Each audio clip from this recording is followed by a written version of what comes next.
tonight, a new twist in the tale of the porn star, the president, and the payout, with new information on where that $130,000 came from. Stormy Daniels' lawyer describes it as hush money to keep the adult film actress quiet about what he calls a sexual relationship with Donald Trump a decade ago. We believe that ultimately we're going to be able to trace this back in one form or another to a payment from the Trump Organization or from a surrogate for Mr. Trump.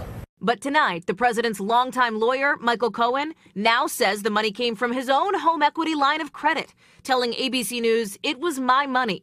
Cohen has acknowledged facilitating that $130,000 to Daniels, but hasn't said why he paid her.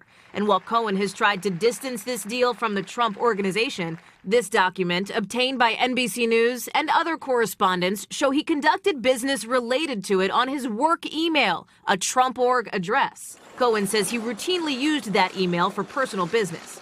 The White House has denied that the president had a relationship with Daniels and has said he did not know about the payment. Does he remember speaking with his lawyer about that? Does he remember meeting Daniels back? I've addressed this extensively. I don't have anything else to add.